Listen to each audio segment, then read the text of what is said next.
capítulo 11. A aquellos que pueden los invito a ponerse de pie para la lectura. Dice así el texto, Hebreos 11, verso 32 en adelante. Dice, ¿y qué más digo? Porque tiempo me faltaría contando de Gedeón, de Barak, de Sansón, de Jefté, de David, así como de Samuel y de los profetas, que por fe conquistaron reinos, hicieron justicia, alcanzaron promesas, taparon bocas de leones. Apagaron fuegos impetuosos, evitaron filo de espada, sacaron fuerzas de debilidad, se hicieron fuertes en batalla, pusieron en fuga ejércitos extranjeros. Las mujeres recibieron sus muertos mediante resurrección, mas otros fueron atormentados, no aceptando el rescate así, a fin de obtener mejor resurrección. Otros experimentaron vituperios, azotes, y a más de esto, prisiones y cárceles. Fueron apedreados, aserrados, puestos a prueba, muertos a filo de espada, anduvieron de acá para allá, cubiertos de pieles de ovejas y de cabras, pobres, angustiados, maltratados, de los cuales el mundo no era digno, errando por los desiertos, por los montes, por las cuevas y por las cavernas de la tierra. Y todos estos, aunque alcanzaron buen testimonio mediante la fe, no recibieron lo prometido, proveyendo Dios alguna cosa mejor para nosotros, para que no fuesen ellos perfeccionados aparte de nosotros. Por tanto, nosotros también, teniendo en derredor nuestro tan grande nube de testigos, despojémonos de todo peso y del pecado que nos asedia, y corramos con paciencia la carrera que tenemos por delante, puesto los ojos en Jesús, el autor y consumador de la fe, el cual por el gozo puesto delante de él sufrió la cruz, menospreciando el oprobio, y se sentó a la diestra del trono de Dios. Considerad aquel que sufrió tal contradicción de pecadores contra sí mismo, para que vuestro ánimo no se canse hasta desmayar. Oramos.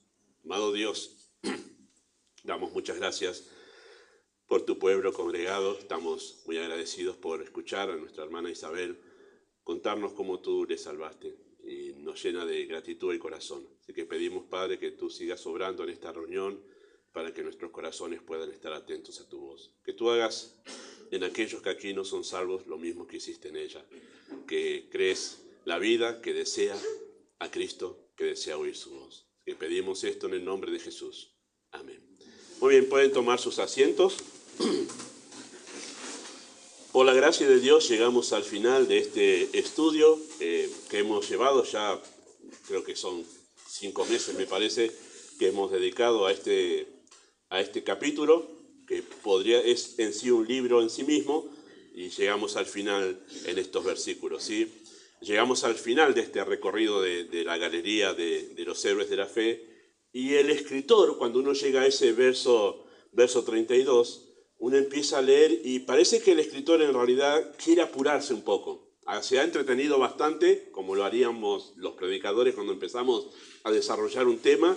Parece que se estuvo entreteniendo con los ejemplos y quiso citar y citar y citar, y cuando dio uno, le vino otro y otro, y dice, no, un momento, no estoy llegando al punto principal de esta enseñanza. Eso es lo que pasa aquí.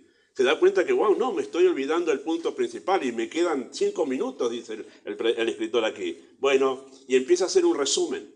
Eso es lo que encontramos en los últimos versículos, un resumen de la historia de fe del Antiguo Testamento entre los versículos 32 al 38, porque noten lo que dice el versículo 32, ¿qué más digo? Tiempo me faltaría contando de Gedeón, Barak y Sansón. Esos son 3 jueces que están en el libro de jueces. Y ahí, después de haber pasado de Josué, que fue el último ejemplo de la fe, que fue el de Rahab, de Josué pasa a jueces. Y después dice de Jefté, así como de David y de Samuel. Y en David y Samuel él resume el libro de Ruth y los libros de Reyes. Ahí hay un resumen, representativamente pone a David y a Samuel entre ellos, porque creemos en verdad que fue Samuel quien escribió el libro de Ruth. Así que resume todos esos libros ahí en esos 2 personajes. Y dice, y de los profetas. Y ahí encierra en esa expresión los profetas todo lo demás que resta, porque lo que resta después de los libros de Reyes son los libros de los profetas, mayores y menores. Y entonces ahí resumió todo. Y uno dice, oh, pero ¿qué pasó, escritor? Tanto detalle y ahora resume. ¿Por qué? Porque él está queriendo ir a otro asunto que es el punto central que él quiere tener en esta enseñanza, ¿sí? Y después resume, obviamente, los actos de fe en 2 grupos. Versículo 33 hasta el versículo 38, hay 2 grupos de actos de fe. Están aquellos que obtuvieron victoria y que hicieron proezas por medio de la fe, pero están aquellos que tuvieron que soportar padecimientos, y menciona allí una gran cantidad de padecimientos. Entonces resume todos esos ejemplos de la fe del Antiguo Testamento en esos dos grupos. Hubo algunos que alcanzaron proezas y hubo otros que tuvieron que soportar sufrimientos. Incluso algunos vieron a como resultado en realidad de la obra de Dios y de lo que ellos creyeron, vieron a sus hijos resucitar, a su hijo resucitar, como las viudas, aquella que tuvo la oportunidad de ser el profeta Eliseo y Elías, los dos hicieron lo mismo. Muy bien, ahí no me equivoco. Pero otros, como el profeta Isaías, tuvieron que padecer. No vieron esas proezas que vieron esos otros. ¿Sí? El profeta Isaías fue aserrado, o sea, cortado a la mitad con una sierra de madera, nos dice la historia. Y él padeció eso. Ese fue su caminar, su transitar en la vida de fe aquí en esta tierra. Además, el profeta Isaías, como el profeta Jeremías, no fueron ni siquiera populares entre su propio pueblo, ni menos entre su propia familia. No vieron las proezas que vieron los otros, que taparon bocas de leones, como se nos recuenta la historia de Daniel, o como los amigos de Daniel que apagaron fuegos impetuosos. Pero esos otros también tenían la misma fe que los otros. Los dos grupos han evidenciado la fe, la misma obra de gracia de Dios en sus vidas. Bueno, ahí resume todo eso. Y por poco, en realidad, casi me iba a dedicar el mensaje a eso, pero después el escritor me tiró la oreja y dice, no, eso no quiero yo, no es el punto ahí, me dice Gustavo. El punto es otro, por eso estoy resumiendo, me dice el escritor. Él quiere llegar a otra cosa después de hacer eso, ¿sí? Él quiere llegar al verso 39, porque ahí es donde él hace una declaración que hace como un puente para pasar al capítulo 12, que nosotros lo tenemos como capítulo, y en realidad no debería ser el capítulo 12, debería seguir el capítulo 11 porque sigue hablando de lo mismo, ¿sí? ¿Cuál es la declaración del verso 39? Dice así, verso 39, y todos estos, ya todos los que hablamos, todos los creyentes del Antiguo Testamento, todos estos, aunque alcanzaron buen testimonio mediante la fe, que dice, no recibieron lo prometido. Y eso parece como, nada, no recibieron lo prometido. Y uno nos preguntamos ahí, bueno, pero ¿cómo puede ser que no recibieron lo prometido? Si Abraham y Sara, como estudiaron ayer en la reunión de damas, Abraham y Sara vieron la promesa del hijo cumplida, sí recibieron la promesa. Así que tiene que estar refiriéndose a algo mucho más puntual, que encierra a todos los creyentes del Antiguo Testamento. ¿Sí? ¿A qué se refiere esa promesa que no recibieron todos estos? Los agrupa a todos en un solo globo, ¿verdad? Bueno, los creyentes del Antiguo Testamento, queridos hermanos, esperaban el cumplimiento de la promesa del Mesías. Todos estaban esperanzados en la llegada del Mesías Salvador. Todos sabían que iba a venir. Desde aquel anuncio hecho en Génesis capítulo 3, vendrá la simiente de la mujer y va a derrotar a la serpiente. Bueno, desde ese anuncio, de ahí en más, ha ido la revelación de Dios progresando y creciendo en la información que Dios quería darnos acerca de ese Mesías que iba a venir. Así que periódicamente ellos recibían mayor información acerca de ese Mesías y ellos estaban esperanzados en esa llegada. Todos ellos vivieron y murieron esperanzados en esa venida, pero no recibieron lo prometido. Ellos no llegaron a ver el cumplimiento de esa promesa que el Mesías iba a venir a este mundo. Así que el Mesías en realidad era el objeto de la fe de ellos. Y acá quiere llegar el escritor, a hacernos ver cuál era el objeto de la fe de ellos, dónde estaba puesta la fe de ellos, ¿sí? Y cuando decimos el objeto de la fe, ¿no? El objeto, nos referimos a aquello que le da sentido y le da vida a la fe. Y este es el punto central de la enseñanza del escritor, por eso se apresuró para poder llegar ahí, y no la fe en sí. Y usted dice, wow, no pensé que hablaba de la fe esto. No, todo este capítulo que dice por la fe, no es el propósito hablar de la fe, sino del objeto de la fe. Porque eso es más importante en realidad que la fe en sí. La fe por sí sola, queridos hermanos, en realidad no tiene razón de ser. La fe por sí sola no tiene razón de ser, sino tiene un objeto en realidad donde poder manifestarse, ¿sí? Porque para mostrarse la fe en toda su plenitud y su esencia y naturaleza, la fe necesita de un objeto, ¿sí? En el cual puede evidenciar sus cualidades. O sea, si la fe no tiene un objeto donde mostrarse, donde manifestarse, la fe es inexistente, o sea, no tiene manera de poder mostrarse, ¿sí? Así que en este sentido la fe es como el amor. En este sentido la fe es como el amor. El amor, sin un objeto al cual amar, el amor no tiene razón de ser, ¿no? Si el amor no tiene un objeto donde mostrarse como amor en su naturaleza, el amor no tiene razón de ser, ¿sí? Ya lo he mencionado, pero esa famosa idea de ámate a ti mismo es una cosa absurda, porque el amor siempre habla de favorecer a otro, no a mí mismo. Favorecerme a mí mismo es egoísmo, es egolatría, no es amor, eso es una locura. El mundo le ha llamado amor a uno mismo, pero es egolatría, es idolatría a mí mismo, es lo peor del pecado. Bueno, por eso es que el amor necesita en realidad de un objeto a quien amar, para poder mostrarse y manifestarse en toda su esencia, ¿sí? Para que se pueda verificar que existe el amor, necesita un objeto donde mostrarse. La fe es igual. La fe es igual. La fe sin un objeto, que la desafía a demostrar demostrar una devota confianza, esa fe es de existencia incomprobable si no hay un objeto donde la fe se muestre, se manifieste, ¿sí? El escenario de la fe, podríamos decir, donde se pueden ver todas sus virtudes. La persona y la obra del Mesías despertó en aquellos creyentes, todos esos creyentes del Antiguo Testamento, una fe apasionada.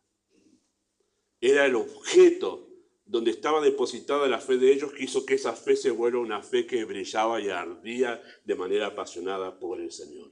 Escuchen lo que dice Primera de Pedro, el texto lo tienen aquí, capítulo 1, versículos 10 al 12. Dice, los profetas que profetizaron de la gracia destinada a vosotros, y escuchen esto, inquirieron y diligentemente indagaron acerca de esta salvación. Y escuchen esto, escudriñando, no simplemente leían, sino que se dedicaron a estudiar. Uno dice, ¿qué hacían los profetas? ¿A qué se dedicaban? ¿Qué hacían en las escuelas de los profetas? Porque había escuela de profetas en el Antiguo Testamento. Se dedicaban a estudiar acerca de Cristo. Claro, ellos lo miraban hacia adelante, nosotros miramos a Cristo hacia atrás en su primera venida, pero ellos miraban a Cristo hacia adelante y se empezaban a estudiar, a inquirir, ¿cuándo será? ¿Qué sucederá? Y se armaban seguramente los grupos de estudio y disputas teológicas allí, no será en este lugar, será en el otro, no será de esta manera como sucede ahora hablando de la segunda venida. Tremendo, pero habrá sido así. Pero ellos se dedicaban a estudiar acerca de Cristo. Inquirieron y diligentemente indagaron acerca de esta salvación, escudriñando qué persona y qué tiempo indicaba el Espíritu de Cristo que estaba en ellos, el cual anunciaba de antemano los sufrimientos y las glorias que vendrían tras ellos. Yo me imagino en mi cabeza, sencillamente tratar de trasladarme es imposible porque otro contexto, otro lugar, pero trataban de pensar, esto habla del Mesías. Fíjate, decía un profeta a otro, fíjate Salmo 22, 23 y 24. 22 está el Mesías, sufriente, agonizando, pero fíjate el 23, él descansa en Dios porque Jehová es mi pastor, pero en el 24 se lo ve en gloria. ¿Cómo va a suceder esto? Salmo 22, 23, 24 es el Mesías, sufriente, confiando en Dios y el Mesías en gloria. Si usted ha leído eso, son 3 salmos mesiánicos. Y los profetas estaban allí dialogando. ¿Sabes qué? Leí Salmo 22 y encontré esto. Pero fíjate el 23. Hablaban y se dedicaban apasionadamente a investigar acerca de los sufrimientos de Cristo, pero también las glorias que vendrían con ellos. Me imagino lo que se habrá escrito acerca del Salmo 45, aquel que es el más hermoso de los hijos de los hombres. Y otro vendría y le diría, no, fíjate Salmo 53, lo que dice Isaías 53. Le veremos más inatractivo. Y como el Salmo 45 dice que es el más hermoso de los hijos de los hombres. Y ahí empezaban a hacerse chispas las neuronas de los profetas, diciendo, no entendemos todo esto. Pero todo esto nos intriga, saber más acerca de ese Mesías. Saber más acerca de ese Mesías. Tremendo era eso, tratar de pensar y ponernos en la mente de esos profetas que inquirían e indagaban diligentemente, pensando en los sufrimientos y en las glorias de Cristo, ¿sí? Y dice que a esto se les reveló que no para sí mismos, sino para nosotros administraban las cosas que ahora son anunciadas por los que os han predicado el Evangelio por el Espíritu enviado del cielo. Cosas en las cuales anhelan mirar los ángeles. Interesante. No solamente inquirieron, sabían que venía el Mesías, sino que se les reveló que no para ellos, sino para nosotros, y el escritor habla de la era de la iglesia, se incluye en tercera persona del plural, se incluye él en ese grupo de creyentes que ya está ahora viviendo la era de la iglesia, no para ellos, sino para nosotros administraban. Los profetas se preguntarían, ¿cuándo va a venir? Bueno, Dios les reveló Y dicen, no es en el tiempo de ustedes que esto va a suceder. Esto va a suceder cuando ustedes ya no estén. Interesante eso, ¿no? Pero ¿qué sabían ellos de Cristo? ¿Qué es lo que ellos sabían en el Antiguo Testamento de Cristo? Bueno, sabían mucho, no voy a hacer el estudio, porque sería 5 o 6 predicaciones aparte, pero sabían mucho, ¿sí?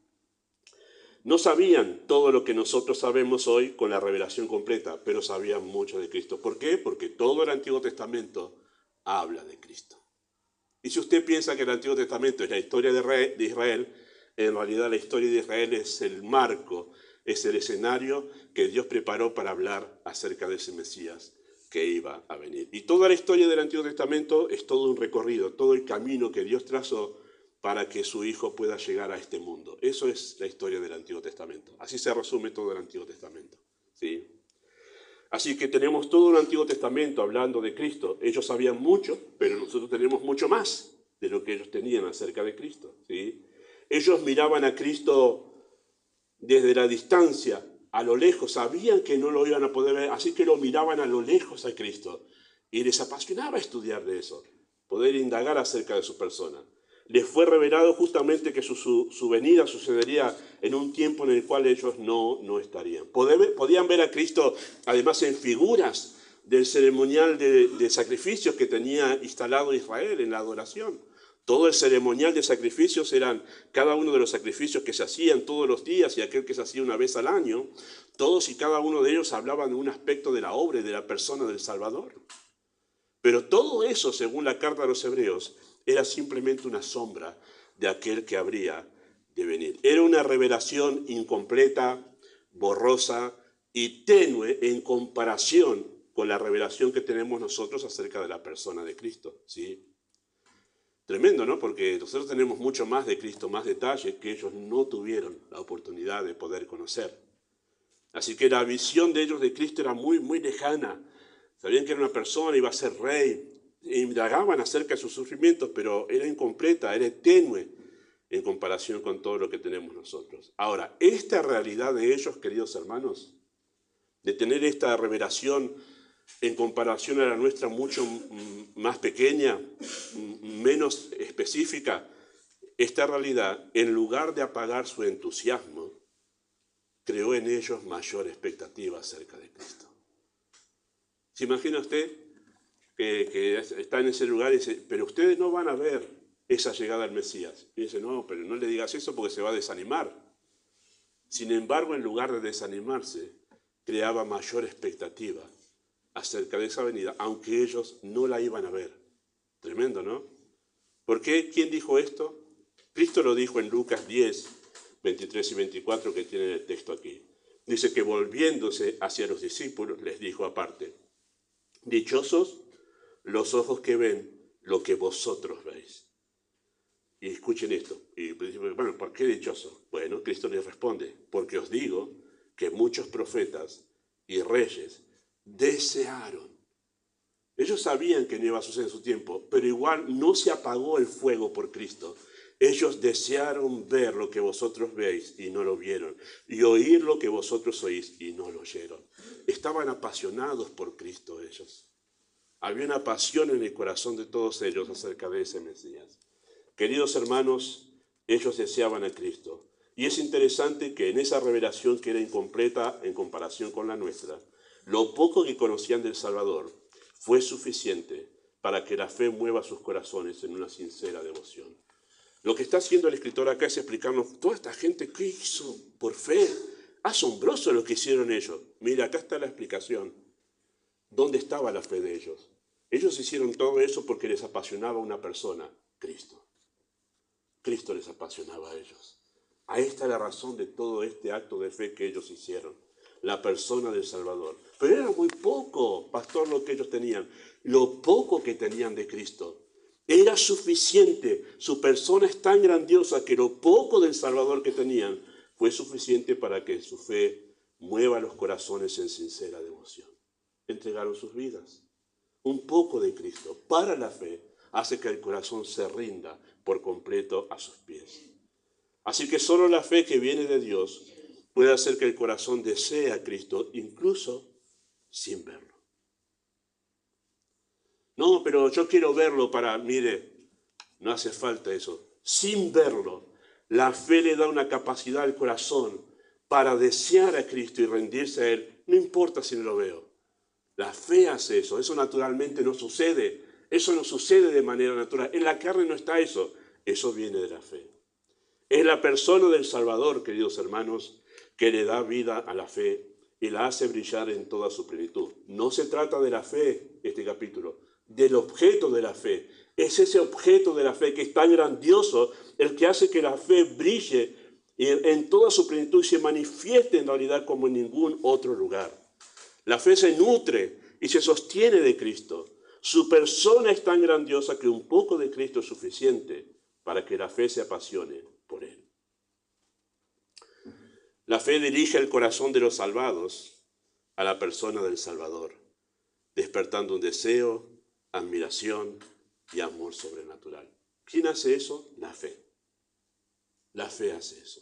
¿Sí? Por eso es tan sencillo poder reconocer si alguien tiene fe verdadera, porque se apasionará por Cristo. Si Cristo llega a ser, como para aquellos que caminaban en el desierto junto con el pueblo de Israel, un pan liviano, nuestra alma tiene fastidio de estar escuchando siempre de Cristo, no entiendo nada de Cristo, no me interesa lo que a mí me interesan otras cosas. Bueno, lo más seguro, ¿no? 100% seguro es que tú no tienes a Cristo en tu vida, tú no tienes esta fe salvadora, tú estás en camino a la perdición todavía. Tú necesitas en realidad ser salvado para tener esta fe que te hace que te apasiones por Cristo y que digas como Pablo, todo lo tengo por basura, por amor a Cristo. De eso se trata en realidad la vida de fe. Me estoy adelantando a la expresión final. Pero de esto se trata la vida de fe. De Cristo. De Cristo. Y de nuestra relación con Él. Ahora, quiero que noten esto. Porque como les dije, el tema no termina en capítulo 11. El que hizo los números le pifió aquí también. No sabemos el nombre que tiene, pero le pifió aquí. Porque el tema sigue en realidad. Noten que el texto de capítulo 12, versículo 1, comienza con un por tanto.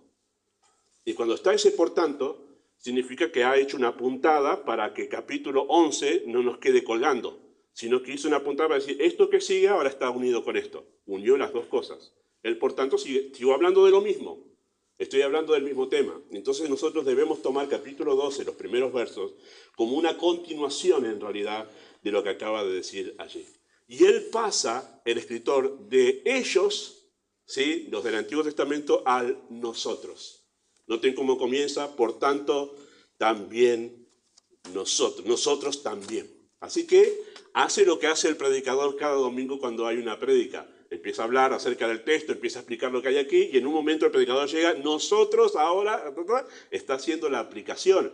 Y este mensaje, si lo terminamos en capítulo 11, sería un error. Porque nos estamos olvidando de la parte más importante. ¿Cuál es? La aplicación del mensaje. Nos vamos sin nada. Y el escritor dice, ojo Gustavo, no te olvides de esto. Porque en realidad acá está la aplicación. Este es el punto al cual quería llegar. Nosotros, ¿qué hacemos ahora a la luz de todo eso? Está muy bien que admiremos a todos esos héroes de la fe. Está fenómeno que nos asombremos. Está bueno que lo estudiemos. Y está bueno que nosotros indaguemos realmente por qué hicieron eso. ¿Y qué hacemos nosotros ahora en respuesta a eso? Y acá llega el punto del escritor. Nosotros también, teniendo en derredor nuestro tan grande nube de testigos, despojémonos de todo peso del pecado que asedia y corramos con paciencia la carrera que tenemos por delante, puestos los ojos en Jesús. ¿Sí? Así que el escritor pasa de ellos, en verso 39, y ahora pasa a nosotros, también a nosotros. Y él se incluye allí en tercera persona, ¿sí? Capítulo 12, verso 1. Esto es más o menos la idea de esta construcción gramatical, ¿sí? O sea, es lo que está queriendo decir el escritor al construir gramaticalmente esto con ese por tanto. Él está diciendo así, es decir, nosotros también despojémonos del pecado y de todo peso como ellos, porque la palabra también hace que las dos cosas sean iguales, establece una relación de igualdad entre un grupo y el otro. Acá está la parte donde dice nosotros de igual manera que ellos, podríamos decir, es la otra expresión. Nosotros de igual manera que ellos, significa que todo lo que va a decir ahora es lo que ellos hicieron. Ellos se despojaron de todo peso y del pecado que asedia. Y corrieron con paciencia. Corramos con paciencia la carrera que tenemos por delante, como ellos también lo hicieron. Y pongamos los ojos en Jesús, el autor y el consumador de la fe, como ellos también lo hicieron. Estas tres cosas que marca aquí son las tres cosas que ellos hicieron en toda su vida de fe. Se despojaron ellos de todo peso, de todas cosas que estorbaban el camino de la fe, que no era importante para la fe, que es un peso. Cuando uno está corriendo, porque la palabra allí es alusiva a las Olimpiadas griegas que se practicaban en ese tiempo, y toma el escritor la figura de esa actividad en ese tiempo, para decir, ¿cómo se prepara un atleta para poder correr esta carrera? Y bueno, trata de estar livianito, trata de estar lo más liviano posible. Va a correr, tiene que ganar en velocidad y tiene que estar más liviano. No se va a llevar una mochila para correr la carrera, se la saca, no sirve esto para la carrera. Y esa es la idea allí. ¿Qué hicieron todos esos del Antiguo Testamento? Y dejaron todas aquellas cosas que no servían para la vida de fe. Esto es útil para mi vida piadosa, esto es útil para mi relación con el Señor. Y si no es útil, lo saco porque es un peso que me estorba en mi relación con Él. Y el pecado que asedia, listo, esto es un problema serio realmente. Esto causa realmente un daño para que yo pueda correr. Lo dejo. Y ellos se dispusieron a hacer eso por medio de la fe. Por medio de la fe. Nosotros también, dice, como ellos, dispongámonos a correr en la vida cristiana, sacándonos aquellas cosas que no son útiles para la vida piadosa, y despojémonos del pecado, que es el peor daño que podemos tener, que hace que no podamos correr la carrera cristiana. ¿Sí? Pongamos los ojos en Jesús, como ellos, el autor y el consumador de la fe. ¿Sí? Corramos con paciencia esa carrera, como ellos también lo hicieron. Nosotros, queridos hermanos, estamos en una situación parecida a la de ellos. Eso es lo que se está diciendo con esa palabra también. Noten cuánto hay en una sola palabra en la Escritura. Esa palabra también une todo, lo anterior y esto, y nos dice, nosotros estamos en una misma condición que en la que ellos estaban. ¿Por qué estamos en una misma condición en la que ellos estaban? Bueno, porque si bien nosotros tenemos mayor revelación acerca de Cristo, nosotros tampoco, como ellos, tuvimos el privilegio de ver a Cristo en persona. Estamos en la misma situación que estaban los creyentes del Antiguo Testamento.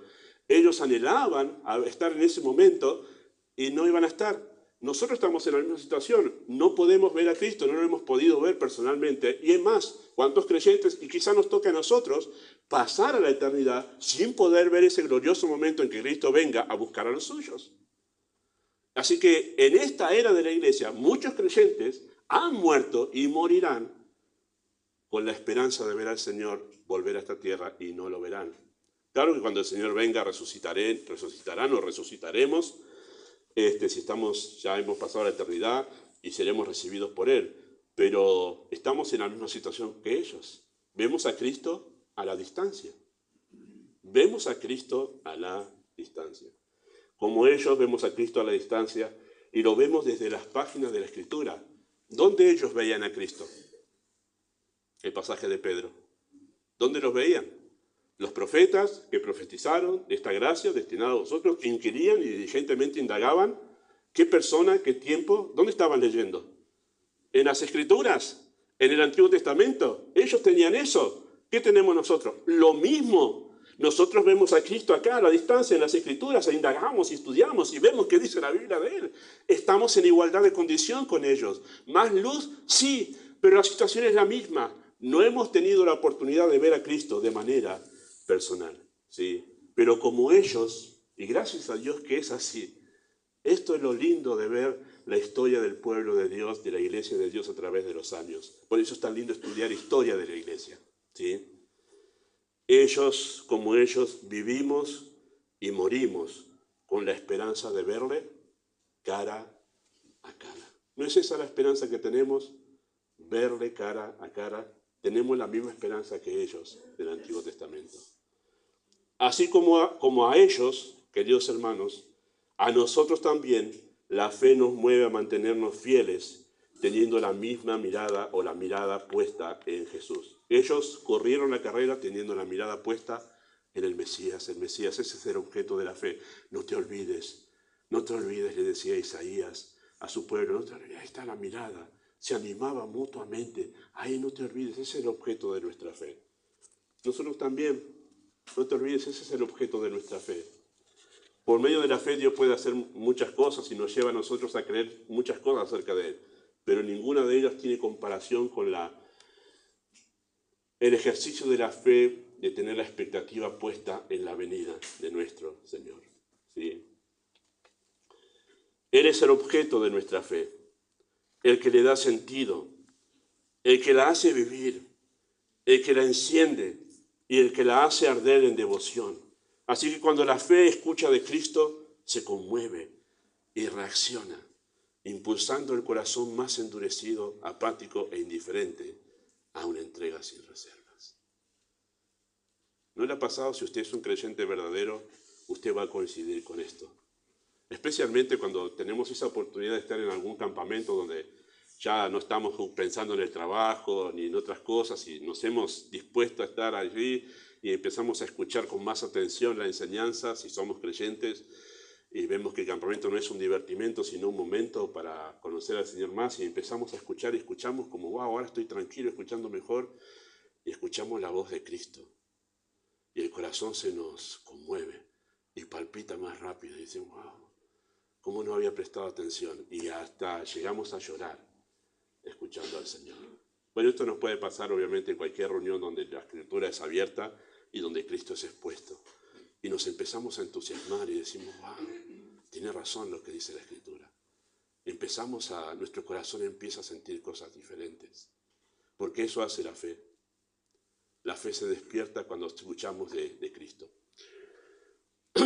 Uso el ejemplo más simple y más tradicional y no se lo estoy copiando a nadie. Todos nos copiamos todos este mismo ejemplo y que nadie pueda acusarme de esto. Pero cuando estamos en los primeros años del noviazgo, o en los primeros meses, ¿no? Y si dura años, los primeros años, pero también los primeros tiempos. Después se va afianzando todo eso. Pero solo escuchar, yo soy de la época de que todavía no había este celular y todo eso, levantar el teléfono y escuchar la voz de la persona amada. Cuando no había que pagar, los padres decían, cortá, ¿qué pago yo? No, pero quería seguir hablando. Los enamorados querían seguir hablando porque lo que querían era escuchar esa voz que les hacía palpitar el corazón.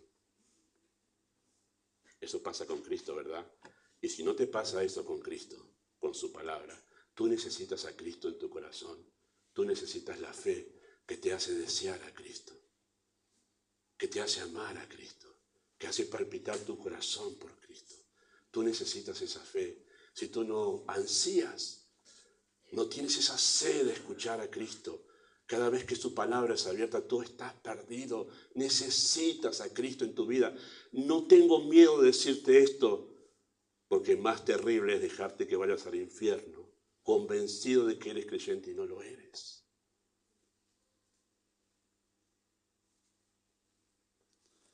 ¿Y por qué hace esto la fe? ¿Por qué la fe despierta un deseo por Cristo?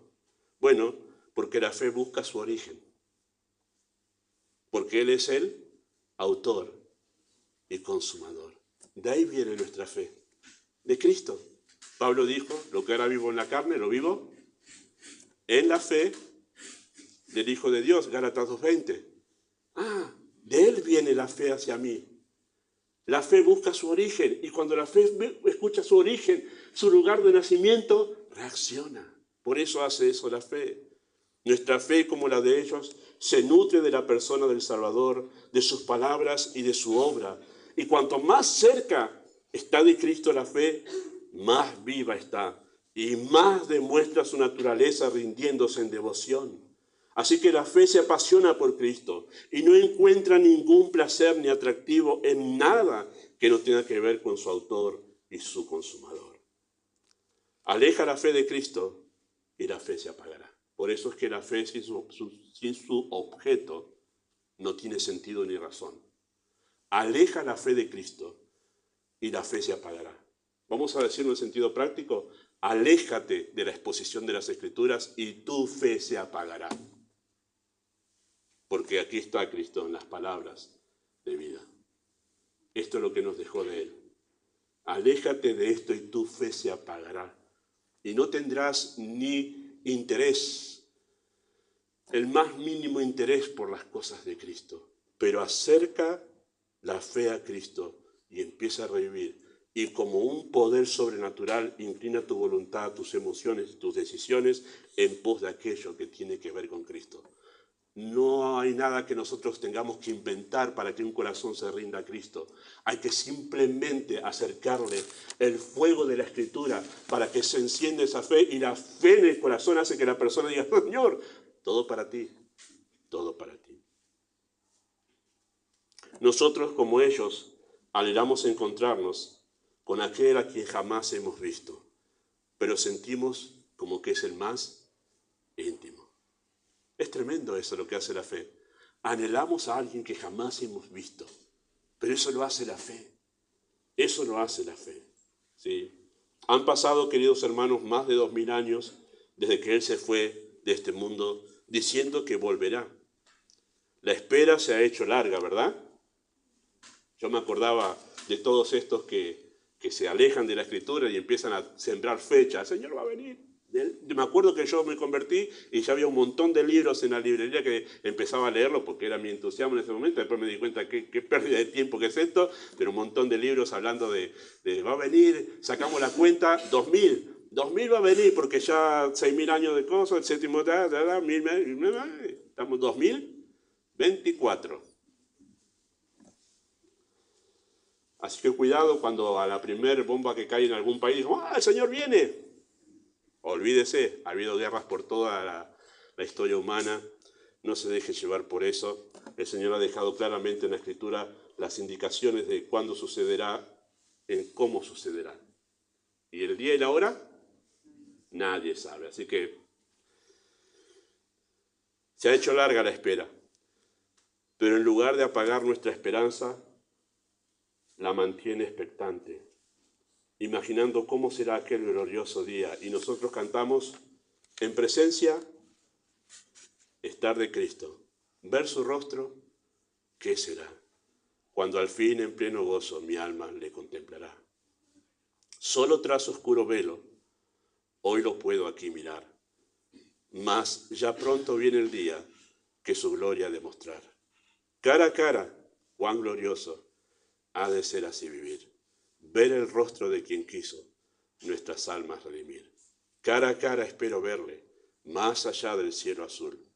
Cara a cara, en plena gloria, he de ver a mi Jesús.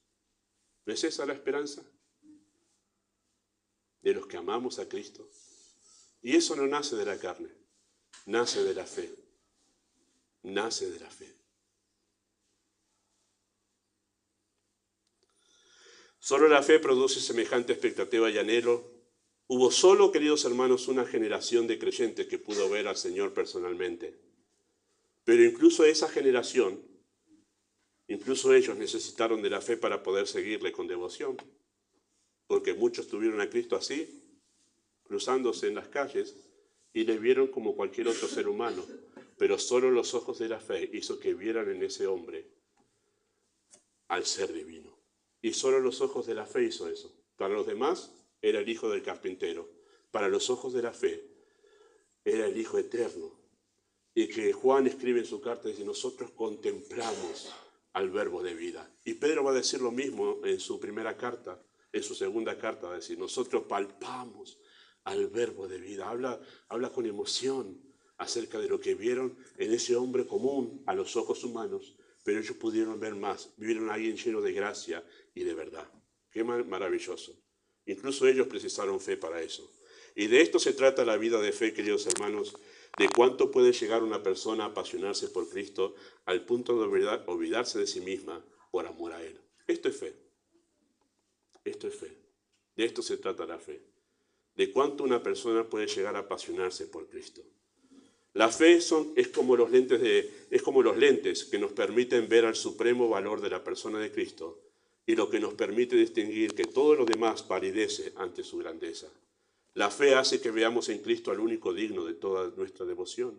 Y la fe nos motiva a despojarnos de todo aquello que es un estorbo y de todo pecado y que nos impida alcanzar a nuestro amado Salvador. La fe hace que corramos en la vida cristiana. Pregúntate esto, ¿cuánto hace que has dejado de correr en tu vida cristiana y estás estancado en tu vida espiritual? Te voy a decir esto, tu corazón se ha alejado de Cristo. Porque si estuviese cerca de Cristo, el poder sobrenatural de la fe te impulsaría a desvivirte por Él. ¿Cuánto hace que has dejado de correr en tu vida cristiana y estás estancado? Es la fe la que hace que corramos en la vida cristiana y no solo que caminemos, sino corramos en la vida cristiana. ¿Tienes esta fe? ¿Tienes esta fe que te hace que te apasiones por el Salvador? Bueno, sirva este estudio y todo lo que hemos visto para darnos una claridad y precisión de lo que significa tener fe salvadora. Amado Dios, obra tú a través de tu palabra en esta mañana, úsala en cada corazón. Sabemos que así será, en el nombre de Jesús. Amén. Mientras Pablo dirige entonces el último